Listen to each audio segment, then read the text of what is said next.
कल बेटा हमने आपको इसमें पढ़ाया था पीएच के बारे में। पीएच पढ़ाया था, पीएच इन एवरीडे लाइफ और साल्ट पढ़ाया था कि पढ़ाया? ठीक। अब हम ये देखेंगे, आपने उसमें देखा था कि बहुत सारे साल्ट आपने पढ़ लिए थे, जैसे NaCl, CuCl2, ठीक है। और कौन से साल्ट पढ़े थे तुमने? NH4, Cl, ये सब साल्ट पढ़े थे। और हमने आपको बताया था कि साल्ट भी एसिडिक और बेसिक होते हैं, ठीक है। न्यूट्रलाइजेशन रिएक्शन पढ़ाई थी, तो उसमें बताया था कि अगर स्ट्रॉन्ग एसिड स्ट्रॉन्ग बेस आपस में रिएक्ट करेंगे तो साल्ट जो बनेगा आपका वो न्यूट्रल बनेगा, और आपका अगर स्ट्रॉन्ग एसिड और वीक बेस रिएक्ट करेगा तो साल्ट एसिडिक हो जाएगा, और वीक बेस और स्ट्रॉन्ग बेस अगर रिएक्ट करेगा तो साल्ट आपका बेसिक हो जाएगा। बात समझ में आ रही है? अब हम ये देखेंगे कि बहुत सारे कंपाउंड जो हमारे मतलब बनाए जाते हैं उन सभी में साल्ट एक कॉमन प्रोडक्ट के रूप में यूज किया जाता है, ठीक है। तो सबसे पहले हम बनाएंगे सोडियम हाइड्रोक्साइड की रिएक्शन।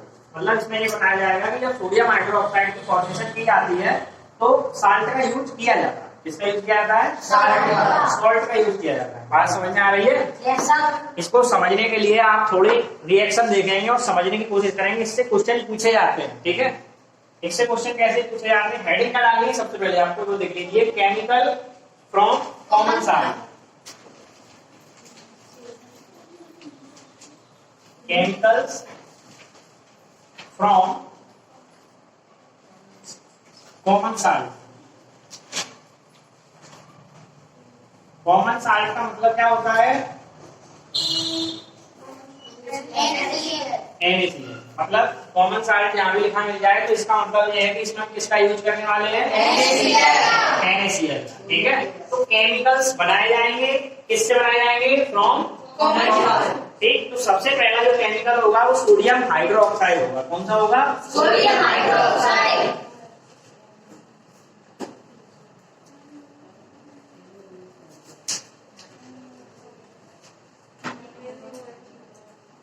सोडियम हाइड्रोक्साइड फॉर्मूला बताएगा कोई सोडियम हाइड्रोक्साइड का?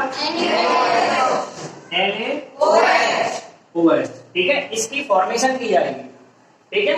यूज किसका किया जाएगा इसमें? कॉमन साल्ट, ठीक। तो एक बात आप ये समझ लो कि एक शब्द इसमें आएगा ब्राइन। क्या आएगा? ब्राइन। एग्जाम में भी इसी नाम से पूछा जाता है और बच्चे इसमें भूल जाते हैं कि ब्राइन क्या चीज है। Brine is the solution of NaCl and water. तो पहले इसको चीज को नोट कर लो। ब्राइन क्या है कि it is the solution of common salt and water. बात क्लियर है? नोट करो इसे फटाफट।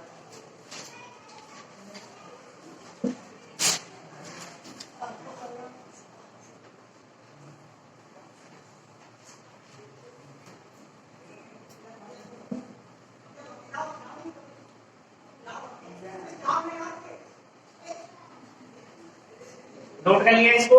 Yes sir. अब यहाँ पर देखते जाइए, ये ब्राइन क्या चीज है? सॉल्यूशन है, ठीक है।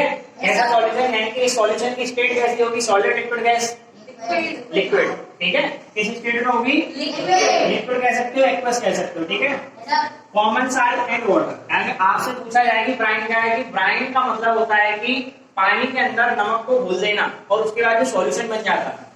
यानी कि पहले जो वाटर का जो टेस्ट होता है और उसमें नमक मिलाने के बाद जो टेस्ट होता है वो दोनों चेंज हो जाते हैं। तो नमक मिलाने के बाद जो सॉल्यूशन आया उसे हम क्या कहते हैं? ब्राइन कहते हैं। बात समझ में आ रही है? ठीक। इसको अब रिएक्शन में देखते हैं कि किस तरह से ये काम करता है। देखो, सबसे पहले हमने क्या लिया? इस रिएक्शन को हम आपको करके दिखा चुके हैं, ठीक है। आप लोगों ने देखी हुई थी वो रिएक्शन याद आ रही है आपको, जिसमें क्लोरीन गैस इवॉल्व हो रही है, क्लोरीन की स्मेल आ रही थी, वही रिएक्शन है। NaCl लिया था हमने, उसको किस में डिसॉल्व किया था?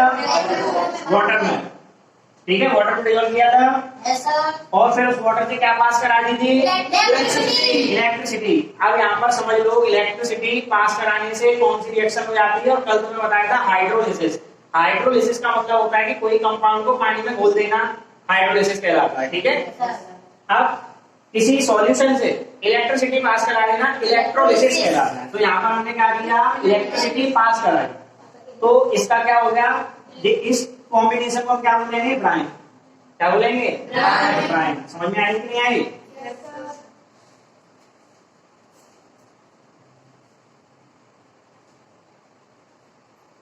इसका क्या किया? इलेक्ट्रोलिसिस। जब इलेक्ट्रोलिसिस किया तो तुम्हारे सामने एक्सपेरिमेंट में तुमने खुद देखा था कि क्लोरीन गैस इवॉल्व हो रही थी, इसमें आ रही थी, ठीक है। तो क्लोरीन मेटल है कि नॉन मेटल? Non metal. वैसे किस फॉर्म में लिखे जाते हैं? मॉलिक्यूल के फॉर्म में। तो यहाँ पर हम लिख रहे हैं Cl2, थोड़ा स्पेस देके प्लस लगा के हमने Cl2 लिख दिया, ठीक है। बात समझ में आ रही? क्या लिख दिया? अब बात देखो बेटा, ये है कि सोडियम हाइड्रोक्साइड बना रहे हैं, रिएक्शन बस इतनी सी है, तो एक तो क्लोरीन गैस बनेगी। जब क्लोरीन गैस बनेगी तो तुम यहीं से दिमाग लगाना शुरू करोगे, क्लोरीन के सामने 2 लिखा है, सफिक्स में क्या लगा है? 2। तो ये बैलेंस नहीं है, इसको हैंड टू हैंड बैलेंस करोगे तो यहाँ पर क्या लगाना पड़ेगा? 2। अब यहाँ सोडियम भी 2 हो गया, हाइड्रोजन 2 है, ऑक्सीजन 2 है कि नहीं है? हाँ, सॉरी, ऑक्सीजन 1 है। तो यहाँ पर क्या होगा? एक तो तुम्हारा बन जाएगा NaOH, क्या बनेगा? NaOH बन जाएगा, क्लियर है? और उसके बाद H2, ओनली H2,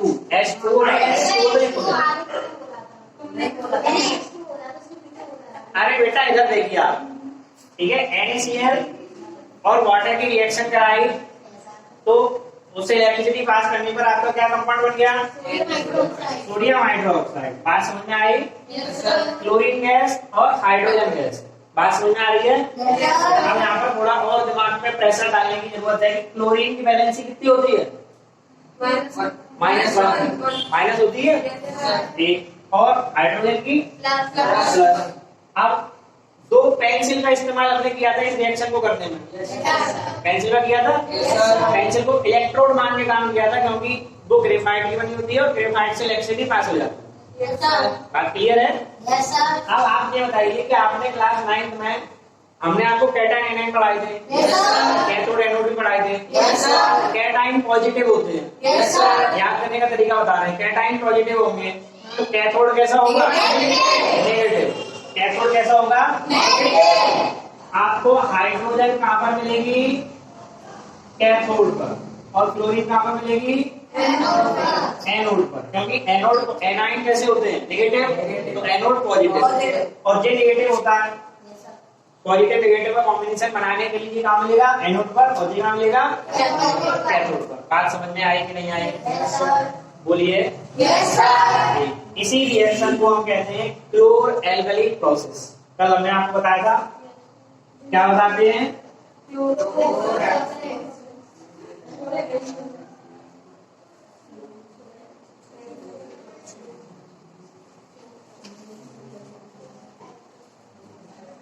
क्या कहते हैं? क्लोर एल्कली प्रोसेस। इस चीज को अच्छे से समझ लो, केस स्टडी बन सकती है इसके ऊपर एग्जाम में। न्यूज़पेपर में भी आ चुका है कि इस बार प्रैक्टिकल मतलब जो क्वेश्चन आएंगे वो केस स्टडी बेस्ड ज्यादा आएंगे, यानी कि पैराग्राफ दिया होगा किसी टॉपिक के ऊपर, आपको पढ़ना होगा और उसके कुछ क्या दे रखे होंगे? ऑब्जेक्टिव क्वेश्चन दे रखे होंगे, उनको सॉल्व करिए। इसके लिए आपको 2019 का सैंपल पेपर देखना होगा जो सीबीएसई ने दिया था, सेम उसी टाइप के पेपर आने की संभावना। बात समझ में आई कि नहीं? तो इसके ऊपर पैराग्राफ बन सकते हैं। क्लोर एल्कली प्रोसेस को समझिए। क्लोर एल्कली प्रोसेस में इलेक्ट्रोलिसिस किया जाता है किसका? NaCl का। क्योंकि NaCl एक सॉलिड होता है जिसको पानी में घुलने से लिक्विड हो जाता है, जब इससे इलेक्ट्रिसिटी पास कराई जाती है तो क्लोरीन गैस इवॉल्व होती है। कौन इवॉल्व होती है? क्लोरीन गैस इवॉल्व होती है। कौन इवॉल्व होती है? Chlorine gas. हाँ, इतना समझ में आ गया तुम लोग को? Yes sir. चलिए अब हेडिंग डालेंगे। अब अभी हमने पहला कंपाउंड देख लिया कि सोडियम हाइड्रोक्साइड बना था। Yes sir. अब हम बनाएंगे वाशिंग सोडा। क्या बनाएंगे? Washing soda.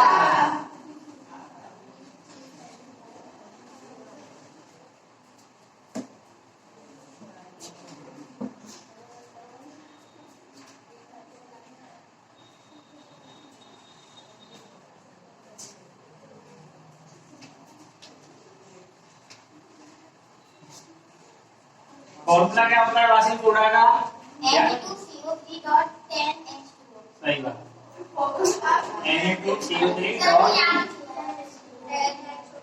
Na2CO3.10H2O, ठीक है। Na2CO3.10H2O। ये इसका एग्जाम्पल, इधर आप लोग ज्यादा बात ना करें, इधर समझ लो। ये किसका एग्जाम्पल है? वॉशिंग सोडा का फॉर्मूला है, इसके साथ 10H2O लगा है, इसका मतलब ये वाटर ऑफ क्रिस्टलाइजेशन का भी एग्जांपल है। ठीक है, ये हाइड्रेटेड है। ठीक है, कैसा है ये? हाइड्रेटेड। अब यहाँ पर समझते जाइए कि हमको करना ये है कि वॉशिंग सोडा बनाने के लिए हमको सबसे पहले भैया क्या इस्तेमाल करना है? तो लिखेंगे NaCl और अमोनिया डालेंगे इसमें NH3 प्लस वाटर का इस्तेमाल किया जाएगा प्लस CO2 का इस्तेमाल किया जाएगा। बात समझ में आई कि नहीं आई? जब आप इन सबको आपस में रिएक्ट कराएंगे, ठीक है, तो क्या बन जाएगा? NaHCO3 sodium hydrogen carbonate, NaHCO3 sodium hydrogen और दूसरा कंपाउंड बनेगा NH4Cl। ठीक है, अमोनियम क्लोराइड। बात समझ में आई आपको? yes, अब आप ये देखिए कि जो आपका ये कंपाउंड बना है ये प्रेसिपिटेट होता है। कैसा होता है? प्रेसिपिटेट। कलर कैसा होगा इसका? व्हाइट। ठीक है, कैसा होगा? ये व्हाइट कलर होगा। प्रेसिपिटेट होता है तो वाटर सॉल्युबल नहीं होता है, पर कुछ ये वाटर मतलब पूरी तरह से नहीं, कुछ डिजॉल्व हो जाता है, पूर्ण डिजॉल्व नहीं होगा पूरी तरह से। बात समझ में आई कि नहीं आई? क्या बेटा? हाँ, अब हम क्या करेंगे, इसको लेके आएंगे। क्या करेंगे? जो अब ये रिएक्शन करने के बाद मेरे पास ये दोनों कंपाउंड बने, सोडियम हाइड्रोजन कार्बोनेट और NH4Cl, और NH4Cl तो तुम्हें पता ही है कि सॉल्ट हो गया। ठीक, अब इसको उठा के ला रहे, इसको हम क्या करेंगे बेटा?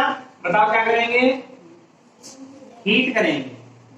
क्या करेंगे? हीट करेंगे।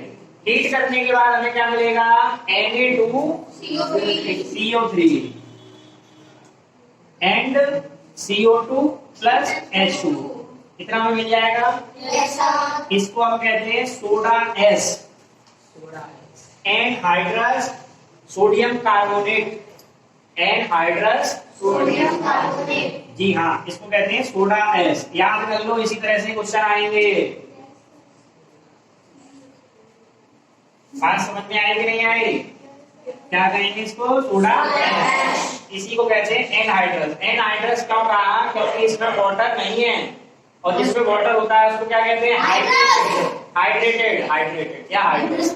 हाँ, हाइड्रस भी कहते हैं। कितना समझ में आया? yes, अब इसमें हम क्या करते हैं कि अब इसको उठा के लाएंगे, क्योंकि ये दोनों तो क्या है? ये वाटर हो गया और ये गैस हो गई। कंपाउंड तो यही बचा ना। इसको हाइड्रेटेड करेंगे, तो हाइड्रेटेड करने के लिए हमको 10H2O की रिक्वायरमेंट रहेगी। जब इन दोनों की रिएक्शन हो जाएगी तो ये बन जाएगा Na2CO3.10H2O। ये होता है आपका वॉशिंग सोडा। क्या होता है? Washing soda. वॉशिंग सोडा कहाँ इस्तेमाल किया जाता है आपको बताइए? कपड़े धोने में। और भी इसके इस्तेमाल मतलब और भी यूजेस हैं, इसको आप बुक में देख लेना। पर रिएक्शन जो आपकी है वो हमने आपको यहाँ पर दिखाई, यहाँ पर समझते चलो। क्या मतलब सॉल्ट पढ़ रहे थे हम, क्या पढ़ रहे थे? सॉल्ट। क्या जरूरत पड़ी इसमें? NaCl, यानी कि NaCl का यूज करके हम कौन कौन से कंपाउंड बना सकते हैं। मेजर कंपाउंड आप देख रहे हैं इसमें कौन है? NaCl। ये तो वाटर कार्बन डाइऑक्साइड है। ठीक है, इससे क्या बना? Sodium hydrogen carbonate. यहाँ H लगे, देखो यहाँ पर मैं तुम्हें कुछ समझने के लिए ट्रिक बता देता हूँ। देखिए Na2CO3 है, इसको बोलेंगे सोडियम कार्बोनेट। H लग जाता है तो सोडियम हाइड्रोजन कार्बोनेट, और इसी को कहते हैं सोडियम बाइकार्बोनेट। समझते हैं ना? H लग गया मतलब ये हाइड्रोजन लग गया, तो इसको कह रहे हैं तो सोडियम हाइड्रोजन या बाइकार्बोनेट। बात समझ में आ रही है कि नहीं आ रही है? अगर कहीं बाइकार्बोनेट लिखा मिलता है तो कहोगे सर हमने तो पढ़ा ही नहीं था बाइकार्बोनेट क्या होते हैं। ठीक है, तो ये H लग गया मतलब ये बाइकार्बोनेट होगा, ये सोडियम कार्बोनेट और सोडियम बाइकार्बोनेट, ये दो चीजें हो गई। बात समझ में आई कि नहीं आई? Yes sir. क्लियर है? Yes sir. समझ में आ रहा है ना? Yes sir. NaCl लिया, अमोनिया लिया, वाटर कार्बन डाइऑक्साइड से ये बन गया सोडियम हाइड्रोजन कार्बोनेट NH4Cl। उसको ये कैसा है? ये PPT है। क्या चीज है ये? PPT। ठीक है, इसको हीट किया, हीट करने के बाद तुम्हें सोडा गैस मिला, कार्बन डाइऑक्साइड और वाटर अलग हो गए। फिर इसको क्या किया तुमने? रिक्रिस्टलाइजेशन किया, यानी कि इसमें वाटर के क्रिस्टल्स ऐड करने शुरू किए। तो ऐड करने शुरू करने के बाद तुम्हें जैसे तुमने इसमें ऐड किया तो तुम्हें क्या मिल गया? Washing soda. बात समझ में आई कि नहीं आई? क्लियर है? समझ में आ रहा है? Washing soda. क्लियर, नोट करेंगे। हाँ बेटा इतना नोट हो गया आप सभी का। देखिए इसमें एक चीज आपको नोट करनी होगी कि Na2CO3.10H2 आपने देखा है, ठीक है। आप इसका नेचर बता सकते हो कि एसिडिक है बेसिक है, बेसिक, ठीक है। तो इस चीज को ध्यान रखना है कि ये बेसिक है, ये रेड लिटमस को ब्लू में चेंज कर सकता है। ठीक, अब नेक्स्ट हेडिंग हम डालेंगे इसमें, अभी बेकिंग सोडा पढ़ा था, अब हम पढ़ेंगे बेकिंग सोडा। क्या पढ़ेंगे? Baking soda. इसी को हम कहते हैं खाना सोडा, सोडियम बाइकार्बोनेट। इसका क्या नाम है? Sodium bicarbonate. बस हमको इतना चेंज करना पड़ेगा, बस इनसे बेकिंग लेना होगा।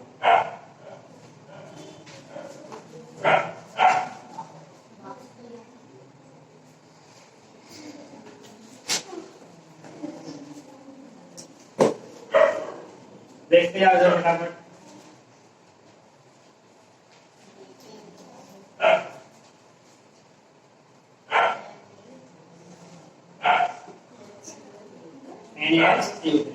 देखो समझ लो, पहले कॉमन सॉल्ट का यूज करेंगे, अमोनिया का यूज करेंगे, वाटर, कार्बन डाइऑक्साइड, ये सब रिएक्टेंट हो गए। इधर वाले प्रोडक्ट है, क्या बन गया? Sodium hydrogen carbonate. इसी कहते हैं सोडियम बाइकार्बोनेट। बात समझ में आ रही है? इसी क्या कहते हैं? Sodium bicarbonate. हाँ ठीक है। और NH4Cl, ये तो सॉल्ट हो गया। ये जो प्रोडक्ट बना ये आपका क्या है? Baking soda. क्या चीज है ये? Baking soda. बेकिंग सोडा, ठीक। अब इसमें काफी मतलब चीजें जो आपको समझने वाली हैं वो समझते जाओ। आपने रिएक्शन देखी कि बेकिंग सोडा कैसे बनता है, आपके सामने है, ठीक। सिंपली अब आप ये देखते हो बेकिंग सोडा का इस्तेमाल हम कहाँ पर करते हैं? अपने घरों में, कुकिंग में। कुकिंग में करते हैं। अभी आपको हमने ये दिखाया था कि बेकिंग सोडा जब बनाया था तो हमने इस कंपाउंड को डाइल्यूट किया था, हीट किया था। हीट करने में क्या मिला था? जैसे NaCO3 उठाया और इसको क्या कर दिया हमने? हीट किया। हीट करने पर मिल गया था Na2CO3 plus CO2 plus H2। बात समझ में आ रही है? ये हमको मिला, ठीक है। हम किसी भी चीज में डायरेक्ट से मतलब है, जैसे हम ब्रेड वगैरह, मफिन्स वगैरह जो घरों में बनाते हैं उसमें डायरेक्ट बेकिंग सोडा नहीं डालते। क्या डालते हैं? Baking powder. क्या डालते हैं? Baking powder. अगर हम बेकिंग सोडा का यूज करेंगे उन सभी चीज, ये समझते चलो, ठीक है। इसी तरह से एग्जाम में एक बार पूछ लिया था पकौड़े का मतलब तलते समय वो क्रिस्पी और मतलब टेस्टी क्यों लगते हैं? बात समझ में आ रही है? क्यों लगते हैं? वो क्यों का आंसर यही मिलने वाला है। उसमें जब पूछा था कि बेकिंग सोडा का यूज क्यों नहीं करेंगे, तो वो मैं आपको बता रहा हूँ कि ये बेकिंग सोडा है। बेकिंग सोडा को जब हम हीट करते हैं कि किसी आइटम में मतलब चीज में हम बेकिंग सोडा डालेंगे तो उसको हीट करना पड़ेगा, नहीं करना पड़ेगा? कुकिंग करोगे ऐसे बिना गर्म करे तो बन नहीं सकता कुछ। जब आप हीट करोगे तो उसमें क्या बनेगा? Sodium carbonate. सोडियम कार्बोनेट क्या होता है? याद आया? सोडियम कार्बोनेट बेस होता है, साल्ट होता है, एसिड तो होता है। क्या होता है? साल्ट होता है। साल्ट होता है कि बेस होता है? बेस। सही पहचान हो। ये बिटर टेस्ट होता है। कैसा होता है? Bitter taste. यानी कि जो चीज आपने बनाई है उसमें टेस्ट अच्छा नहीं आया। बात समझ में आ रही है कि नहीं आ रही है? आ रही है। हाँ, ये कैसे होते हैं? Bitter and taste. बात क्लियर है? अब यहाँ पर थोड़ा बेकिंग पाउडर के बारे में समझ लो। अब देखो पहला चीज तो ये समझ में आएगा कि बेकिंग सोडा का यूज हम डायरेक्ट कुकिंग में नहीं करते, ठीक है। कोई भी ब्रेड या केक बनाते समय डायरेक्ट यूज नहीं करते। क्यों नहीं करते? क्योंकि जब इसको हीट करोगे तो आपका सोडियम कार्बोनेट फॉर्म होगा और सोडियम कार्बोनेट का टेस्ट कैसा होता है? बेटर होता है। बात क्लियर है? हम किसका इस्तेमाल करते हैं? बेकिंग पाउडर का। आपने ये देखा है कि ब्रेड बहुत स्पंजी होती है। ब्रेड जो आप देखते हो उसमें बीच में थोड़े थोड़े से होल्स होते हैं। तो वो होल्स किसकी वजह से होते हैं? कार्बन डाइऑक्साइड गैस की वजह से। किसकी वजह से होते हैं? Carbon dioxide. अब तो कैसे होते हैं कार्बन डाइऑक्साइड की वजह से? ये समझो। देखो बेकिंग पाउडर एक अलग चीज है और बेकिंग सोडा एक अलग चीज है। बेकिंग पाउडर मिक्सर होता है किसका? NaCO3 और कुछ माइल्ड एसिड। कौन से एसिड? प्लस टार्टरिक एसिड, ठीक है। इन तीनों का मिक्सर होता है बेकिंग पाउडर। कौन सा होता है? बात समझ में आई कि नहीं आई? NaCO3, baking soda, mild acid और टार्टरिक एसिड का मिक्सचर कौन होता है? Baking powder. जब इसको क्या करते हैं? हीट करते हैं, ठीक है। या जब इसकी वाटर के साथ रिएक्शन होती है क्योंकि जब आप कोई चीज बनाओगे तो उसमें पानी डाला जाएगा, खाने की चीजों में कुछ डाला जाएगा। जब इसकी पानी के साथ वाटर के साथ रिएक्शन होती है तो क्या होता है कि इससे कार्बन डाइऑक्साइड गैस रिलीज होती है, जो किसी भी मतलब फूड आइटम्स को क्या बनाती है, टेस्टी एंड स्पंजी। बात क्लियर है? Yes sir. Tasty and spongy बनाती है। तो आप समझ रहे हैं कि इसका यूज क्यों करते हैं, क्योंकि ये किसी भी फूड आइटम को टेस्टी एंड स्पंजी बनाती है due to the evolution of carbon dioxide gas की वजह से स्पंजी हो जाते हैं। ठीक है, और ये न्यूट्रलाइज करके कुछ और अन्य चीजें बनती है, जब क्या कर देते हैं, न्यूट्रलाइज कर देते हैं। क्योंकि बेस बनता है, एसिड से रिएक्ट कर जाता है तो न्यूट्रलाइज होता है, तो साल्ट बन जाता है, जो तुम्हें कैसा लगता है, खाने में अच्छा लगता है। बात समझ में आ रही है? तो बेकिंग पाउडर का यूज क्यों किया और बेकिंग सोडा का यूज क्यों नहीं किया? बेकिंग सोडा का यूज और क्या करते हैं, फायर एक्सटिंग्विशर बनाने में। ठीक है, सल्फ्यूरिक एसिड के साथ रिएक्शन होती है तो कार्बन डाइऑक्साइड गैस रिलीज हो जाती है। आप याद कर लो उन सब चीजों को कि acid react with metal carbonates and metal hydrogen carbonates, बताए थे? Yes sir. उसमें कार्बन डाइऑक्साइड गैस इवॉल्व हुई थी। Yes sir. तो इसी का इस्तेमाल हम किसमें करते हैं, फायर एक्सटिंग्विशर। वो लाल कलर के सिलेंडर से होते हैं और उनके आगे लिखी थी फायर। ठीक है, उसमें कार्बन डाइऑक्साइड गैस होती है, इसी का यूज करके इसमें बनाया जाता है। तो उसमें लिखा है देखना। ठीक है, तो आज आपने 3 चीजें समझ ली, chloralkali process, washing soda, baking soda. ठीक है, बात समझ में आई? किसी को पूछना है इसमें? सर। ठीक है।